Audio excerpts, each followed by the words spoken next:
और ना ही कभी होगा, और ना ही कभी होगा, ना ही कभी होगा।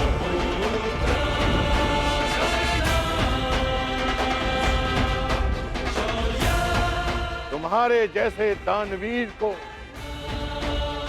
ये संसार सदैव स्मरण करेगा। आज तुमने मेरे पृथ्वी पर आने के कारण को सफल कर दिया कर्ण। तुमने रणभूमि में कोई भी अस्त्र, कोई भी शस्त्र, कोई भी कवच, कोई भी ढाल अपने सामने सबको निरस्त कर दिया।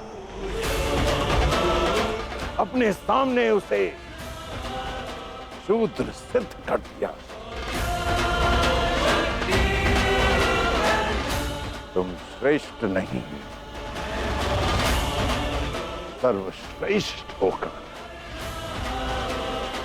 सर्वश्रेष्ठ।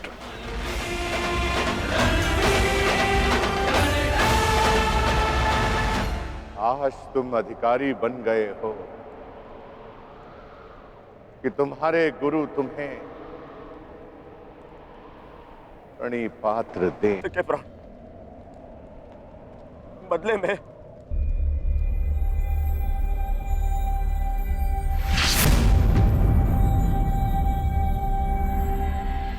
में चाहो तो तुम मेरे रक्त से भी अपने केस धो सकती हो।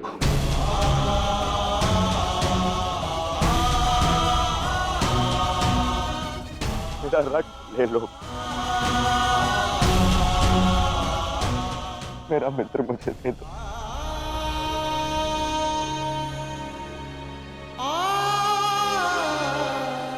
मेरा मित्र जा रहा है, रोक लो उसे।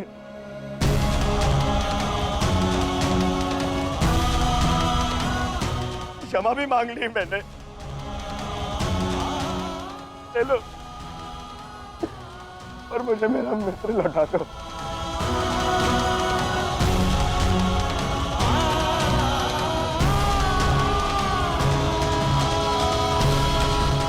अरे कोई है जो मेरे मित्र के प्राण बचा ले।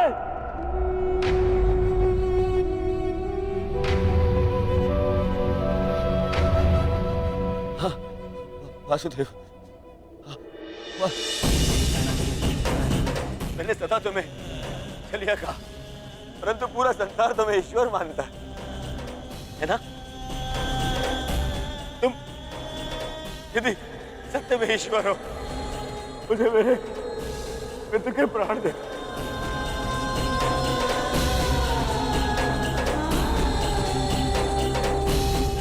मैं प्रार्थना करता हूं तुमसे, मैं प्रार्थना करता हूं, मैं ये दुर्योधन हाथ छोड़कर आपके चरणों पर बैठकर आपसे विनती करता, मेरे मित्र के प्राण लौटा दो वासुदेव। मेरे मित्र के प्राण लौटा दो। मैं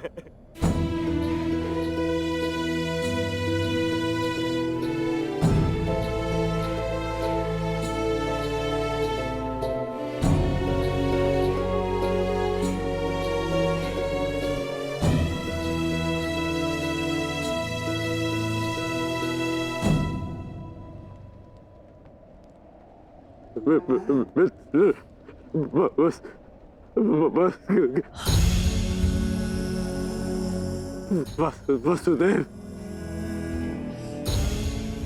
मैंने कहा था ना आपसे कि मेरा चैन उचित था मेरा चैन।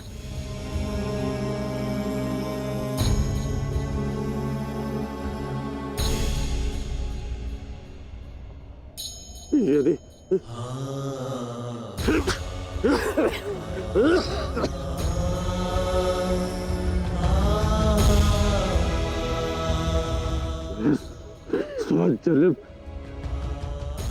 स्वजन्म मिलूंगा ना, तभी यही मेरा चैन होगा। मैं अपने मृत्यु को ही चुनूंगा।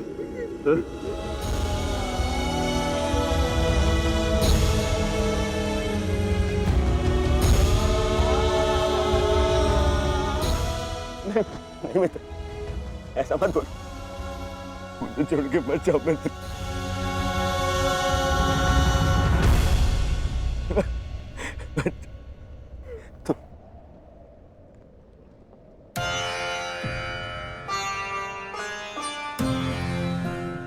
तुमने सदैव मेरा साथ दिया, मुझे अपनाया।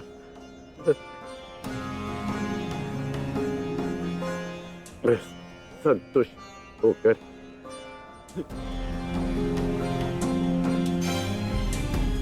अपने प्राण छोड़ रहा हूँ।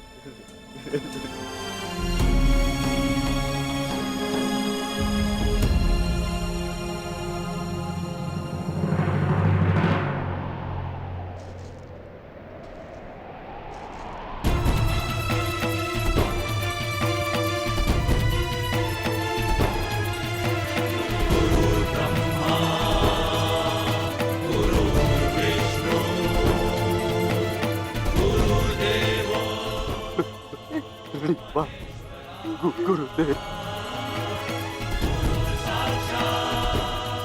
आज तुमने अपने गुरु परशुराम द्वारा दी गई शस्त्र और शास्त्र की विद्या का मान रखा कर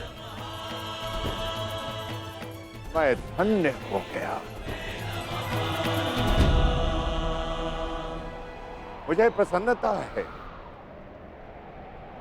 मैं भले ही चिरंजीवी था, परंतु तुम मृत्युंजय हो गए हो महारथी कर्ण। मृत्युंजय, मृत्युंजय,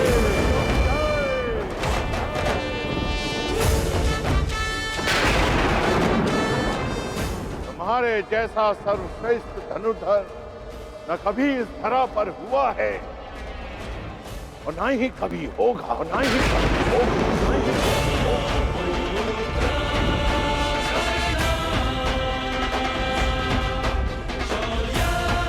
तुम्हारे जैसे दानवीर को ये संसार सदैव स्मरण करेगा। आज तुमने मेरे पृथ्वी पर आने के कारण को सफल कर दिया कर्ण। तुमने रणभूमि में कोई भी अस्त्र, कोई भी शस्त्र, कोई भी कवच, कोई भी ढाल अपने सामने सबको निरस्त कर दिया। अपने सामने उसे शूद्र सिद्ध कर दिया। तुम श्रेष्ठ नहीं, सर्वश्रेष्ठ होकर सर्वश्रेष्ठ।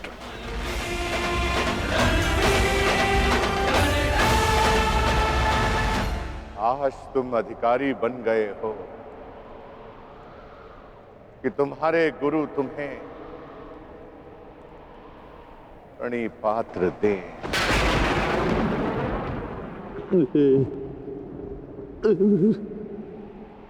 तुम्हारा कल्याण हो।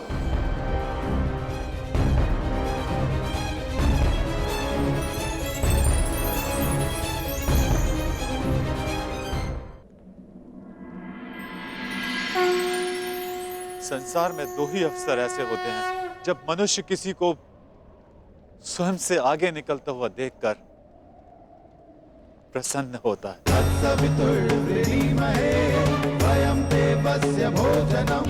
गर्वित होता है। पहला अवसर जब शिष्य गुरु से आगे निकल जाए, और दूसरा अवसर जब पुत्र का यश पिता के यश से ऊंचा उठ जाए।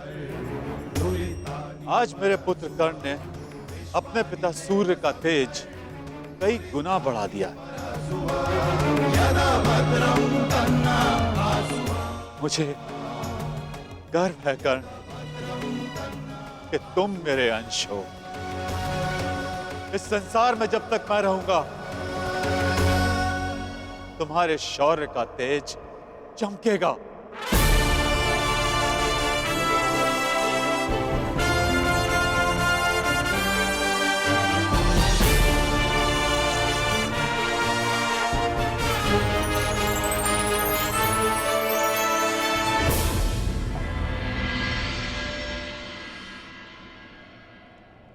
समय आ गया है सखा।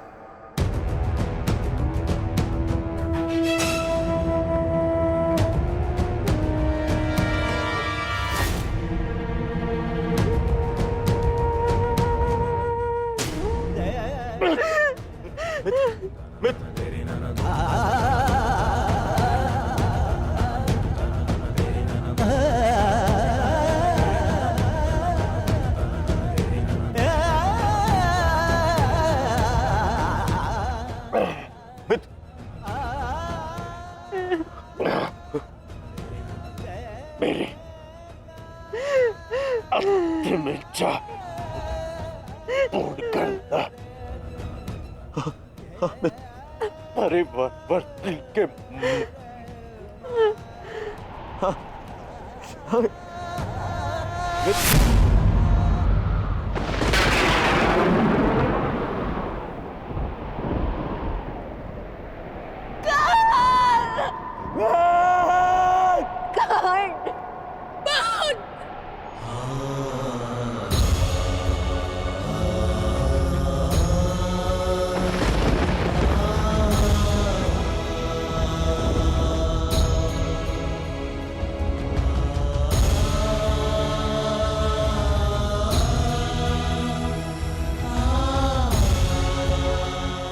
ज्येष्ठ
आओ पुत्र दुर्योधन, कदाचित अब तुम्हें आभास हो गया होगा यह युद्ध अनायास था। अब इस युद्ध को रोक देना चाहिए। नहीं पितामह,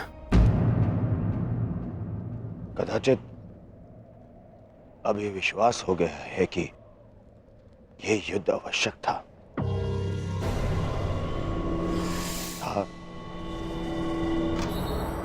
और है भी पितामह। आज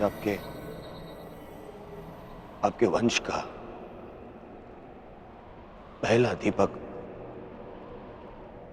बुझ गया पितामह।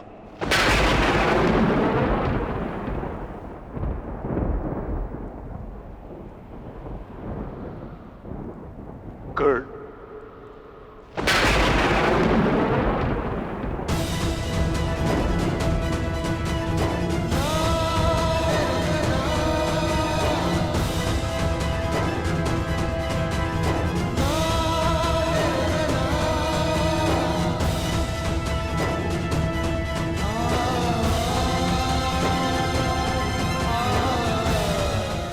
अर्थात आप भी जानते थे कि कर्ण मेरा ज्येष्ठ, फिर भी आप मौन रहे क्यों? क्यों पितामह? विष पीकर भी जिसके मुख पर मुस्कान हो, उसका भेद खोलकर उसके बलिदान का अपमान नहीं किया जाता पुत्र। मैं कर्ण के बलिदान का अपमान कैसे करता? इसी कारण अपने रहते मैंने उसे युद्ध से दूर रखा। मैं नहीं चाहता था कि एक भाई दूसरे भाई को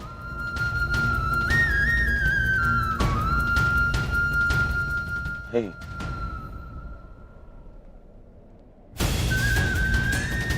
ना आप समझे, ना माता कुंती समझे और ना ही वासुदेव।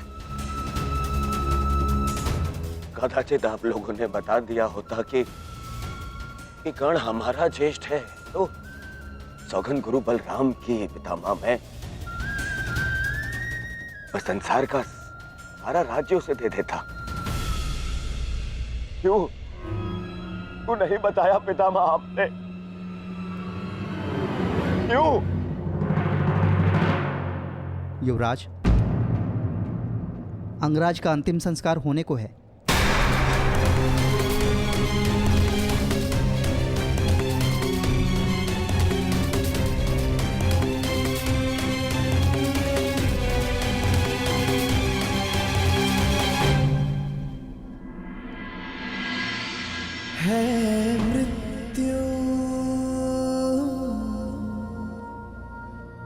तैयार यदि तुम आने को, प्रसन्न मुख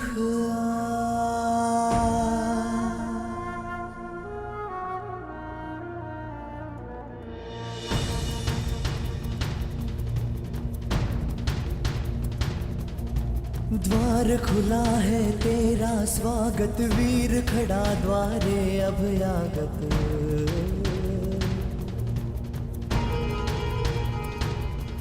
बाहें फैला के मुस्कुरा के करता अपने अतिथि का स्वागत।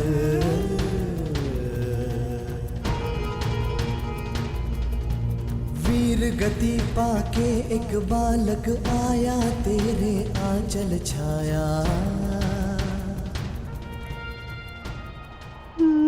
क्यों ईश्वर, क्यों क्यों स्त्री को ये शक्ति दी कि वो कोई भी बात छुपा कर रख सके? पहले संतान को 9 महीने अपने गर्भ में रखे, फिर अपने संतान से जुड़े सत्य को अपने मन के गर्भ में रखे। अगर मैंने जीवन में कोई भी पुण्य किया तो मेरी प्रार्थना सुन ले कि आज के पश्चात कोई भी स्त्री कोई भी रहस्य ना छुपा सके।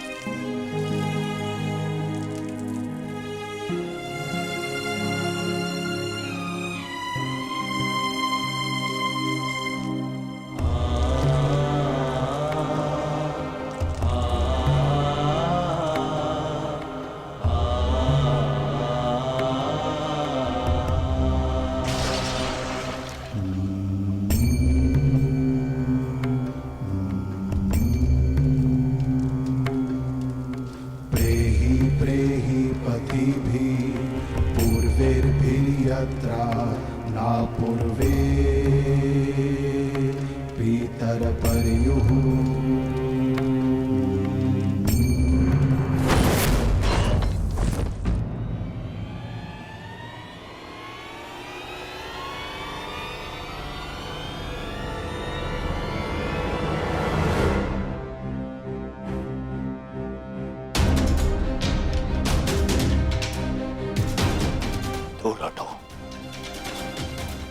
दूर हटो मेरे मित्र के देह से।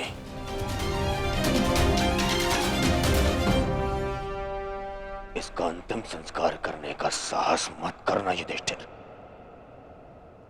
अन्यथा यहां 5 और चिताएं जल जाएंगी।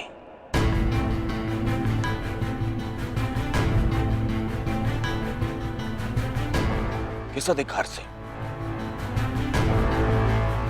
किस अधिकार से तुम इसका अंतिम संस्कार कर रहे हो? कौन लगता कौन है तुम्हारा?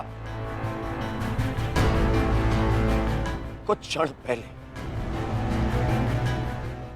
पहले पता चला कि इसका और तुम्हारा रक्त एक है, तो तुम्हें अधिकार मिल गया कि तुम इसका अंतिम संस्कार कर दोगे। नहीं नहीं युधिष्ठिर,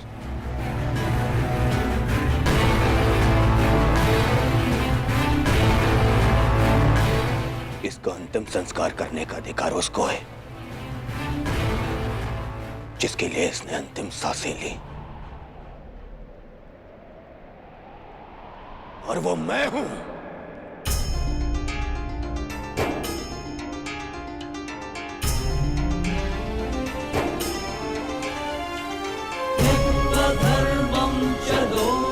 मेरे माता पिता देख नहीं सकते, परंतु उनकी आंखों में भी एक स्वप्न है। स्वप्न है कि उनकी चिता को उनका ज्येष्ठ पुत्र अग्नि दे। अब कर्ण के जाने के पश्चात मैं ये नहीं जानता कि मैं अपने माता पिता को अग्नि दूंगा या मेरे पिता मुझे विदा करेंगे। अग्नि वो देता है जिसके चले जाने के पश्चात वो अनाथ हो जाए।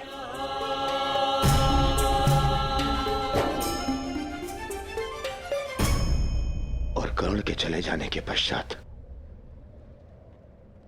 मैं अनाथ हो गया हूं, इसीलिए उसे अग्नि देने का अधिकार केवल मेरा है, और मुझसे ये अधिकार कोई नहीं छीन सकता।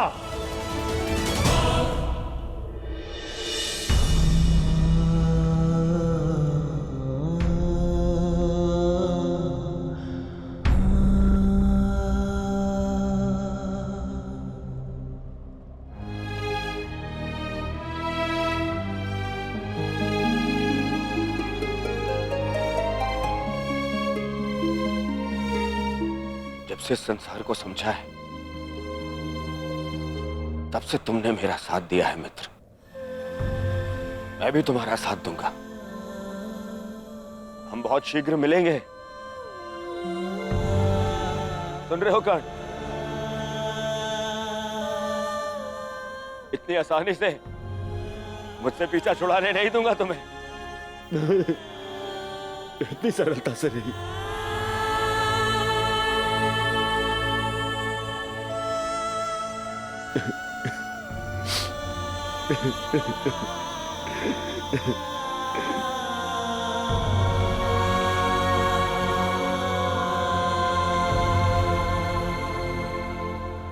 यह एक वीर की अंतिम यात्रा का प्रयाण है दुर्योधन,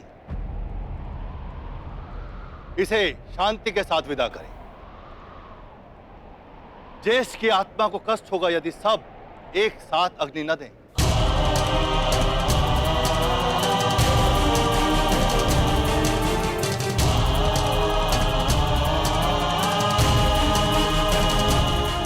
ठीक है महर्षि,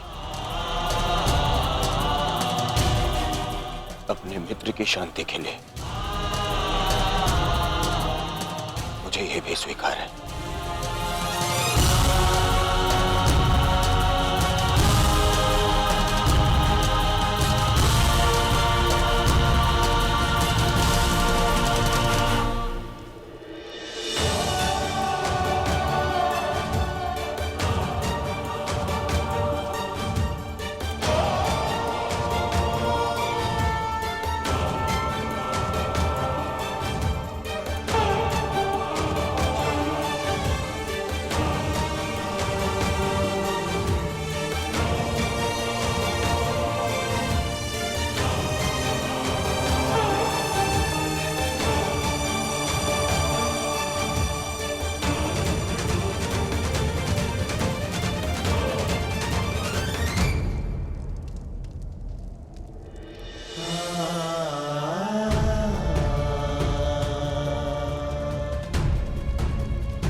गांधारी पुत्र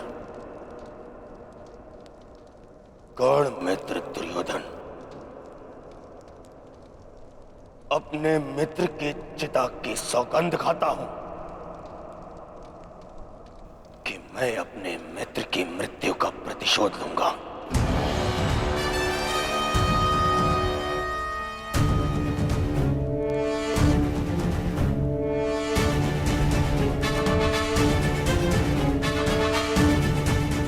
अब ये युद्ध ना इंद्रप्रस्थ के लिए है और ना ही हस्तिनापुर के लिए। अब ये युद्ध है तो केवल मेरे मित्र के प्रतिशोध के लिए।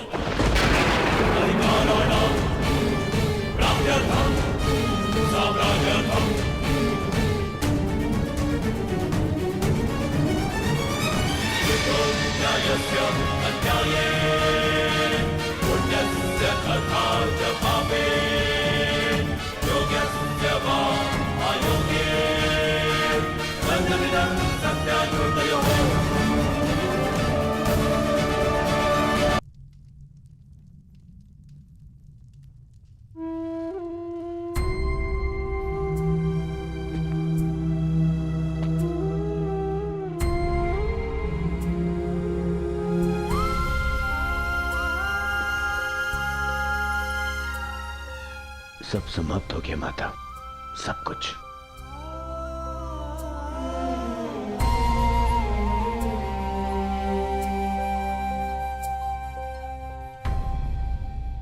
कुछ नहीं बचा, कुछ भी नहीं बचा। कर्ण के साथ मेरी विजय, मेरा सुख, मेरा स्वप्न, सबका अंत हो गया। मां मुझे क्षमा कर दीजिए, मैं आपके पुत्रों की रक्षा नहीं कर पाए, परंतु मां मेरे 100 भाई मारे गए, 99 वो जो आपके गर्भ से जन्मे, और एक वो जिसने मेरे लिए समय के गर्भ से जन्म लिया। मेरा मित्र कर्ण, तो नहीं रहा माता। माता आपको 100 पुत्रों की माता होने का वरदान मिला था ना माता, तो मुझे सदा 100 भाइयों के भाई होने का वरदान क्यों नहीं मिला माता? समय ने जो छीन लिया उसे लौटाया नहीं जा सकता पुत्र, परंतु जो अब मेरे पास शेष है उसे रहने दो। छोड़ दो ये युद्ध पुत्र।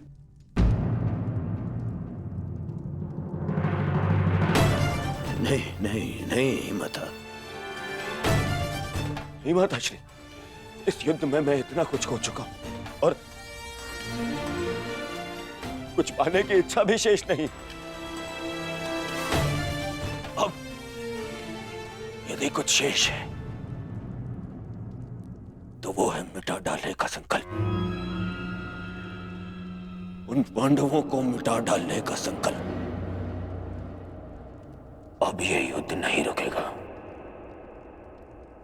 अब या तो आपका पुत्र जीवित रहेगा और या फिर वो पांडव।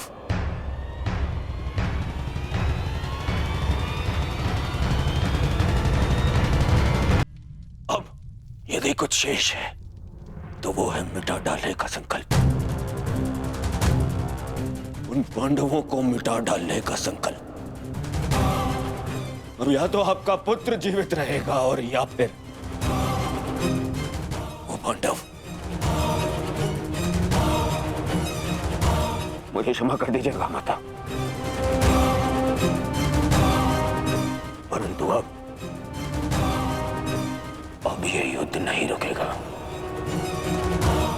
नहीं रुकेगा ये युद्ध।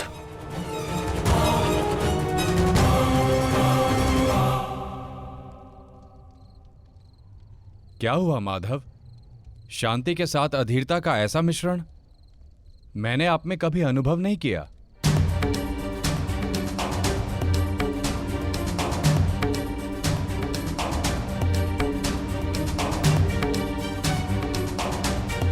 मौन क्यों है माधव?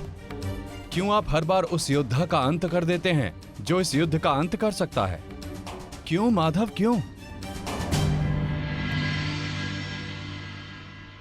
जिसे हम अंत समझते हैं वो एक नया प्रारंभ होता है बारबरी। जिसे हम काया का अंत समझते हैं वो कायांतरण होता है, और जिसे तुम एक योद्धा का अंत समझ रहे हो वो एक नए परिवर्तन का प्रारंभ है। उचित कहा माधव, हर अंत में ही एक नया प्रारंभ है, परंतु यह आवश्यक नहीं कि हर अंत के पश्चात एक नया परिवर्तन जन्म ले, क्योंकि कभी कभी एक अंत एक प्रतिशोध को जन्म देता है, और वो हो चुका है। एक नया प्रतिशोध जन्म ले चुका है माधव।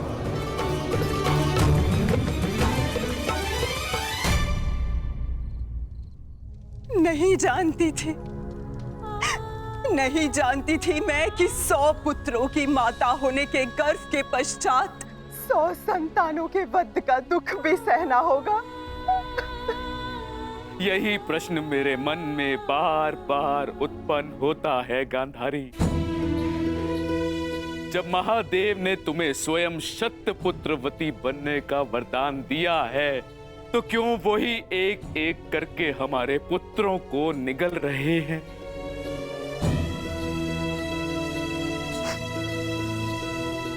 उत्तर मिलेगा आर्य, इस प्रश्न का उत्तर भी अवश्य मिलेगा।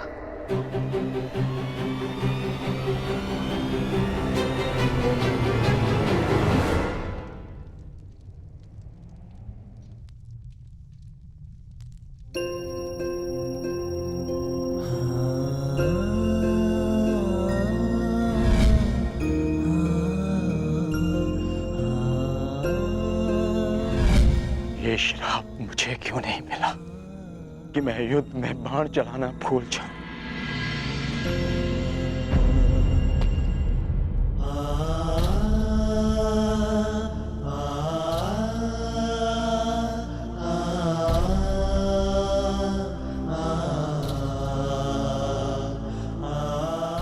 ये कैसा युद्ध है माधव, कैसा युद्ध? न्याय के लिए हमने अपने ही ज्येष्ठ का रक्त बहा दिया, और क्या बलिदान मांग रहा है ये महायुद्ध हमसे? कब होगा, कब होगा इस महाविनाश का अंत माधव, कब होगा? माधव, कुछ समझ नहीं आ रहा। धर्म और वचन का पालन करते करते ये हमसे क्या अधर्म हो गया? मैं तुम सबके मन की इस व्याकुलता को समझ सकता हूं।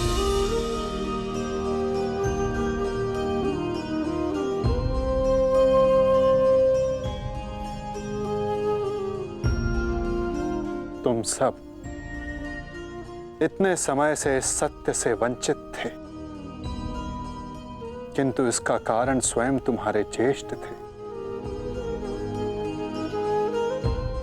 और जब सत्य समक्ष आया तो बहुत विलंब हो चुका था।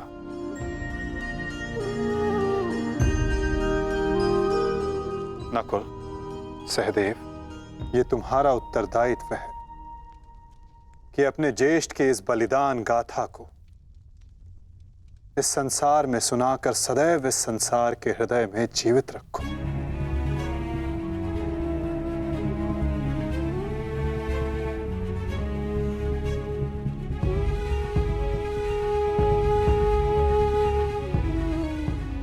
पार्थ, तुम्हारे ज्येष्ठ अंगराज कर्ण सदैव इस युद्ध के प्रारंभ से पूर्व अपना अंत जानते थे। वो इस युद्ध का परिणाम भी जानते थे पार्थ।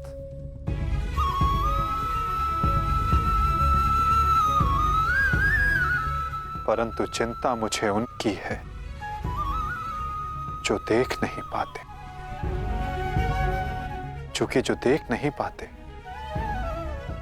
उनकी इच्छाओं का परिणाम बहुत घातक सिद्ध हो सकता है।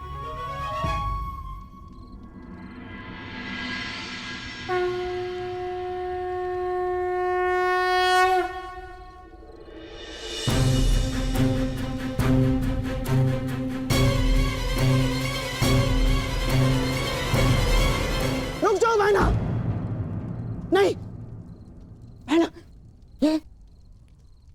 ये क्या करने जा रही हो तुम? इस समय ना तो मैं आपकी बहन हूँ भ्राताश्री, और ना ही हस्तिनापुर की महारानी गांधार नरेश। इस समय मैं एक माता हूँ, एक माता जिसे महादेव से उत्तर चाहिए उसके साथ हुए अन्याय का। और जब तक मुझे वो उत्तर नहीं मिल जाता, आज मुझे कोई नहीं रोक सकता। मूर्खता मत करो बहना। हमारी इस भांति अग्नि को आलिंगन देने से कुछ नहीं मिलेगा।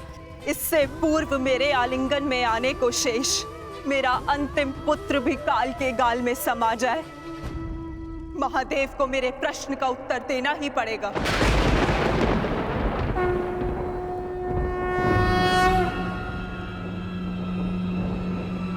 नहीं नहीं नहीं बहना, मैं तुम्हें ऐसा नहीं करने दूंगा, नहीं करने दूंगा मैं तुम्हें ये सब कुछ ना। आप हस्तिनापुर की महारानी को आदेश दे रहे हैं गांधार राज? देखो बहना, ईश्वर के लिए ये सब मत करो। एकांत।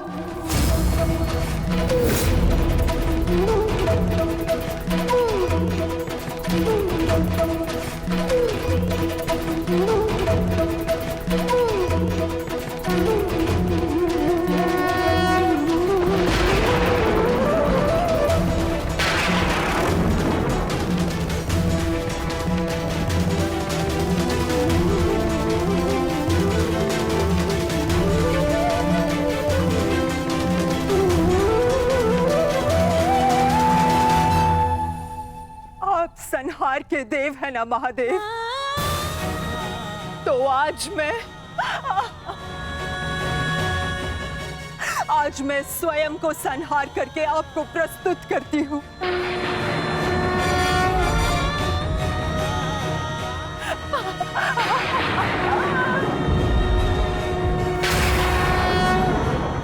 आपने मुझे शतपुत्रवती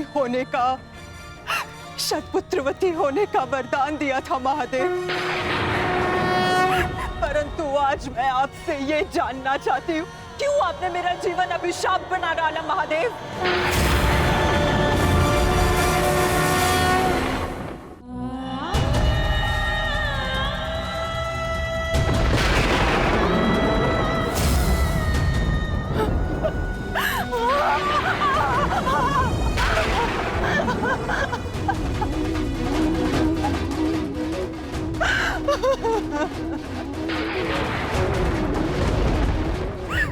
प्रकट होइए महादेव,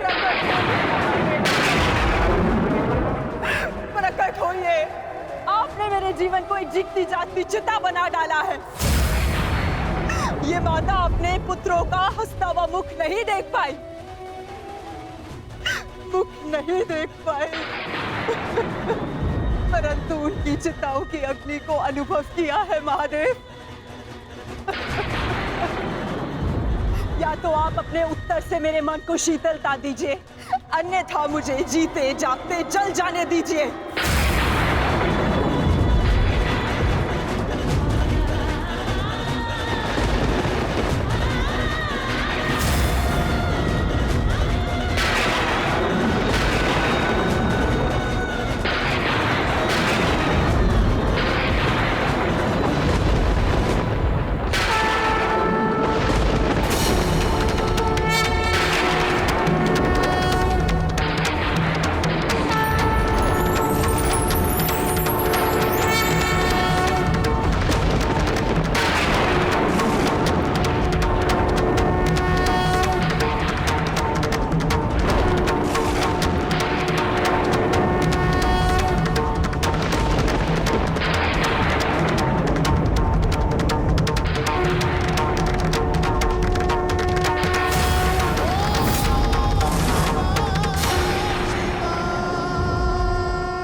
किस प्रश्न ने तुम्हें इतना विचलित कर दिया है गांधारी? अन्याय ने मुझे विचलित किया है महादेव, वो अन्याय जो आपने मेरे साथ किया। मेरे 100 पुत्रों के वरदान को 100 पुत्रों के नाश के अभिशाप में बदल दिया है उन पांडवों ने। बोलिए महादेव, बोलिए, ये कैसी नीति है आपकी? ये तो नियति है गांधारी। हर एक के जन्म के साथ उसकी मृत्यु निर्धारित होती है। उसे लेके मनुष्य विचलित हो सकता है, परंतु ना ही ये अन्याय है और ना ही प्रतिशोध का कारण। नहीं महादेव, मैं ना तो यहाँ प्रतिशोध के लिए आई हूँ और ना ही प्रतिकार के लिए। ये एक माता है जो आपके समक्ष खड़ी है, जिसके 99 पुत्रों का निर्दयता से वध कर दिया गया है। उसे केवल एक पुत्र की सुरक्षा चाहिए। मुझे दुर्योधन की मृत्यु नहीं देखनी है। आपका वरदान झूठा नहीं होना चाहिए महादेव।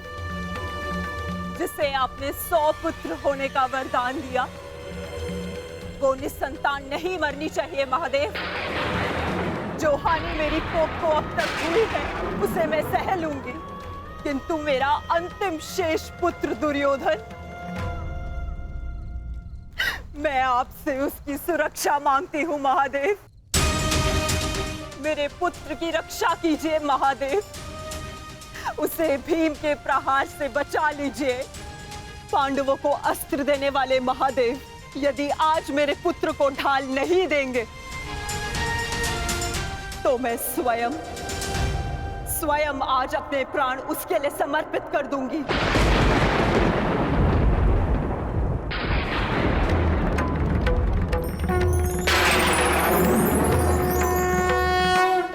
तुमने अपने पुत्र के साथ अन्याय किया है गांधारी। एक माँ अपनी संतान को देख देख जितनी प्रसन्नता पाती है, उसकी संतान अपनी माँ की दृष्टि से उतनी ही शक्ति भी पाती है। परंतु मैं कुछ समझी नहीं महादेव। तुम्हारे पुत्र की सुरक्षा अब तुम्हारे हाथ है गांधारी। वर्षों से आंखें बंद करके जो तप अर्जित किया है, उसका प्रयोग करो। तुम्हारी दृष्टि तुम्हारे पुत्र के शरीर को वज्र का बना देगी।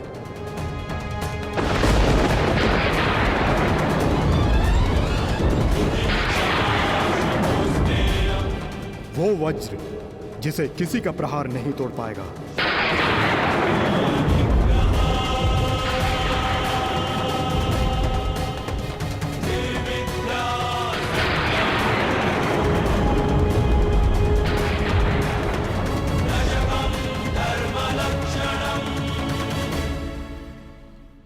ये आपने क्या कर दिया महादेव? आप स्वयं धर्म स्वरूप हैं महादेव। फिर धर्म स्थापना में आप बाधा कैसे बन सकते हैं? धर्म स्थापना के लिए दुर्योधन का नाश आवश्यक है महादेव, और आपने दुर्योधन को अटूट ढाल दे दी। मैंने वही किया जो परिस्थिति के अनुकूल था। परंतु नियति के लिए तो प्रतिकूल था ना भोलेनाथ। मेरा परम भक्त यदि मुझसे कुछ मांगता है तो मैं उसे मना नहीं कर सकता माधव, ये तो आप जानते हैं। मानता हूं इसके कारण बार बार आपके समक्ष समस्याएं उत्पन्न होती हैं, परंतु मुझे विश्वास है कि हर बार की भांति इस बार भी नारायण इस समस्या का हल निकाल ही लेंगे। मैं अपनी व्यवस्था से बंधा था, परंतु आप अपना कार्य पूर्ण करने के लिए स्वतंत्र हैं।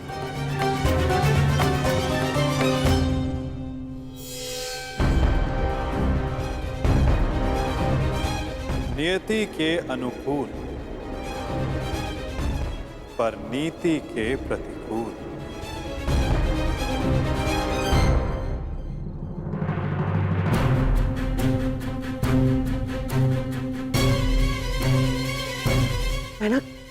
बहना क्या हुआ? महादेव ने दर्शन दिए? बहना बता। गांधारी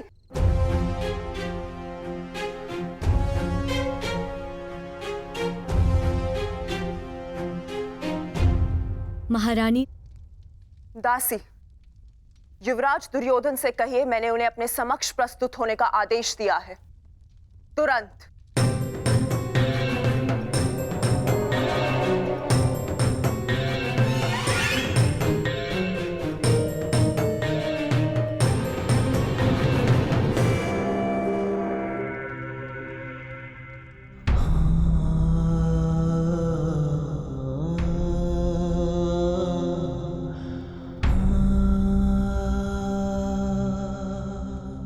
तुम्हारी मृत्यु का प्रतिकार में एक एक से लूंगा मित्र, और पांडवों को छोड़ूंगा नहीं। उन्हें तुम्हारे साथ किए गए अन्याय का प्रतिकार चुकाना होगा मित्र।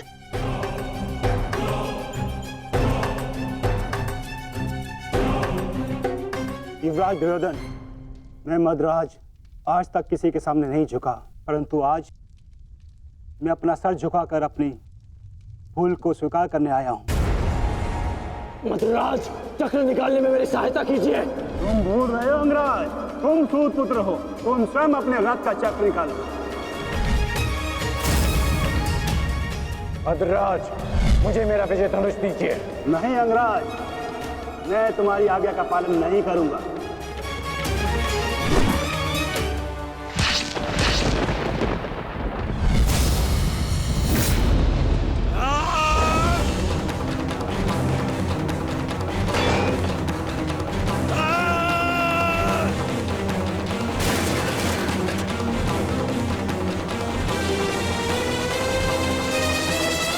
लज्जा नहीं आती है आपको?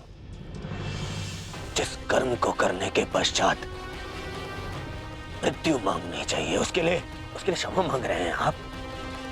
ऐसे कर्म को करने के पश्चात आपका साहस कैसे हुआ मुझसे क्षमा मांगने के लिए? चक्र रथ को निकालने में सहायता की होती, विकर्ण को उसका विजय धनुष दे दिया होता, तो आज एक धनुर्धारी मरता, परंतु वो कर्ण नहीं अर्जुन होता। आपने अपनी व्यक्तिगत शत्रुता मिटाने के लिए एक योद्धा के कर्तव्य से विश्वासघात किया। मन तो करता है कि वध कर दूं आपको। और आप जानते हैं क्या मद्रराज, ये आपका झुका हुआ सर, ये आपके लिए सबसे बड़ा दंड है।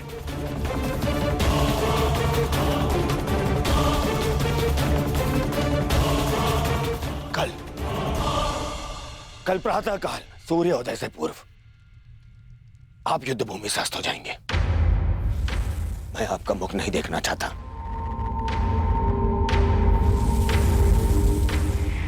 मैं कर्ण की मृत्यु का प्रतिशोध लेना चाहता हूं युवराज।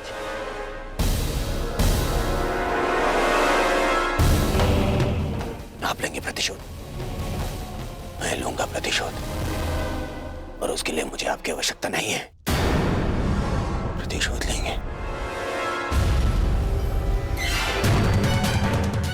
किंतु मुझे पश्चाताप के अवसर की आवश्यकता है युवराज। मैं आपको निराश नहीं होने दूंगा। महारथी कर्ण का सारथी बनकर जो मैं नहीं कर सका वो मैं अब करूंगा, अपने कर्तव्य का पालन। युवराज की जय हो। महारानी ने आपको इसी समय अपने कक्ष में प्रस्तुत होने का आदेश दिया है।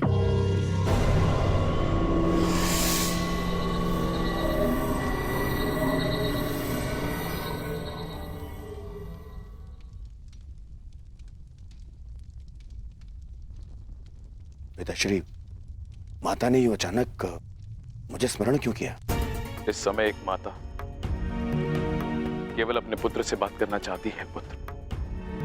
इसके अतिरिक्त मुझे कुछ ज्ञात नहीं।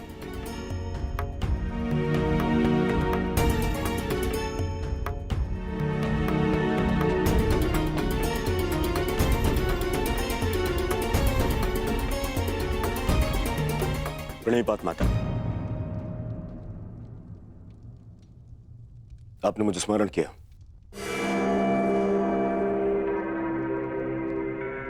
हाँ पुत्र, स्मरण किया, क्योंकि मैं तुम्हारा मरण नहीं देख सकती। संपूर्ण जीवन तुम्हें केवल एक ही पीड़ा थी ना, कि तुम्हारी माता ने तुम्हें एक बार भी नहीं देखा।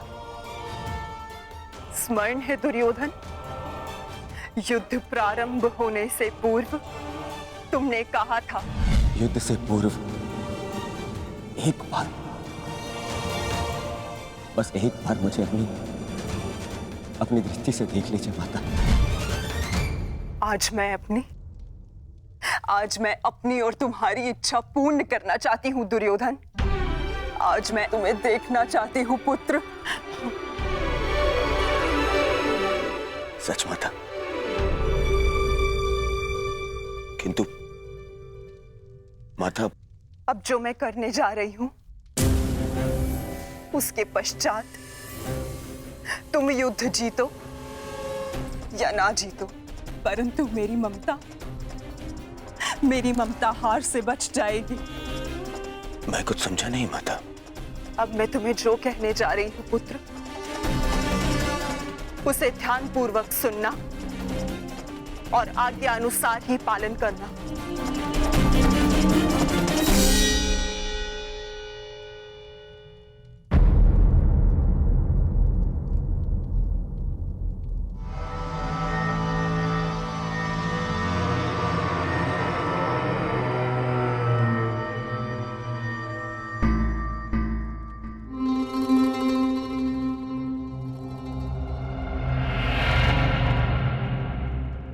दुर्योधन, क्या हुआ? क्या कहा गांधारी ने? और उसने तुम्हें क्यों बुलाया था? गंगा स्नान के लिए जाना है मामाश्री। गंगा स्नान?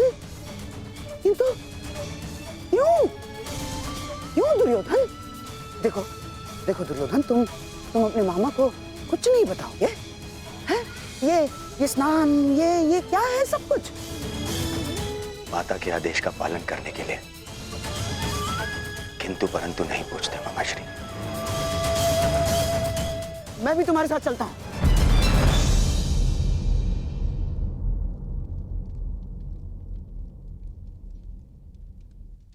नहीं मामाश्री, ये यात्रा मुझे अकेले करनी है।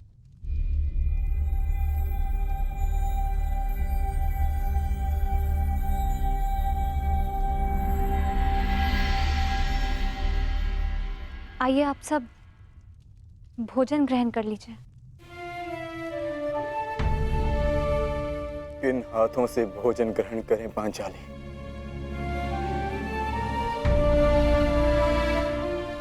इन हाथों से जो अपने ज्येष्ठ के रक्त से रंगे हुए हैं।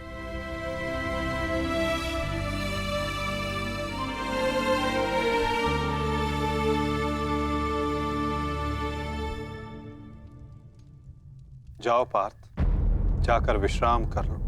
कल प्रातः पुनः युद्ध प्रारंभ होगा और उस युद्ध के लिए सज्ज रहना होगा तुम्हें।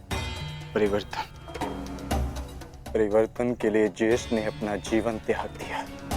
कुछ परिवर्तनों को लाना नहीं होता पार्थ, उन्हें होने देना होता है। तुम अपना कर्तव्य करो पार्थ, फल हो या परिवर्तन, जो भी होगा स्वयं होगा।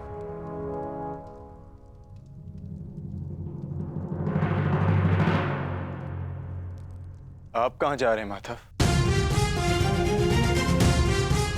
कुछ परिवर्तन ऐसे होते हैं पार्थ जिनमें सहायता करना धर्म होता है, और कुछ ऐसे जिनमें बाधा डालना आवश्यक।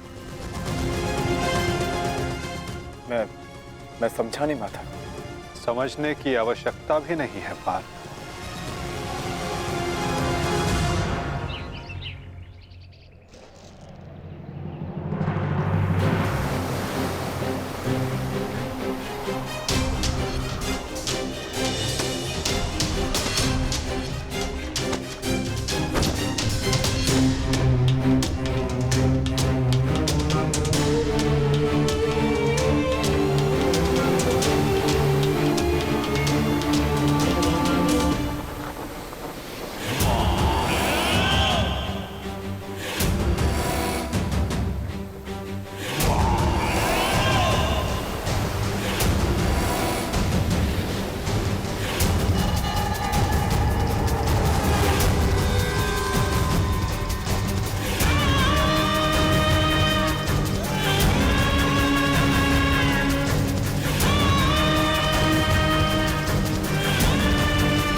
मैं यहां से चलकर जाऊंगा।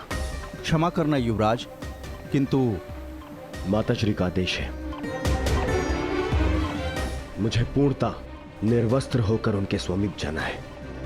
परंतु यहां से महल तक का मार्ग बहुत लंबा है प्रभु, आपको कुछ पहनना होगा। अगर प्रजा की दृष्टि में आए तो राजवंश उपहास का भाजन बनेगा।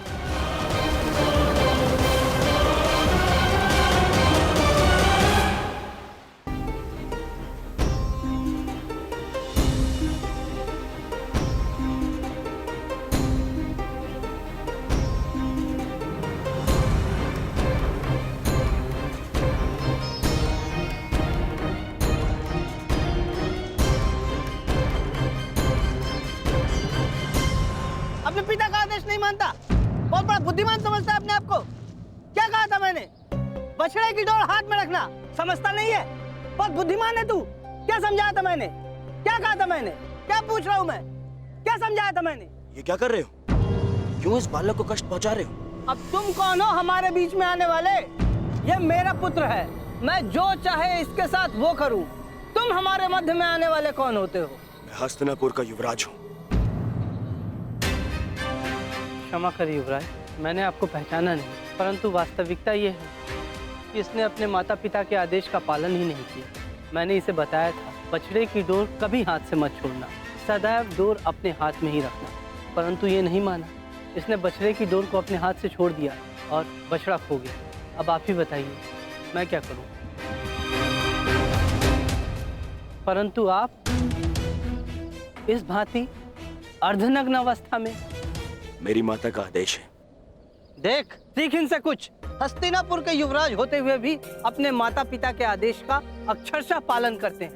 धन्य हैं आप युवराज, माता पिता के आदेश का अक्षरशः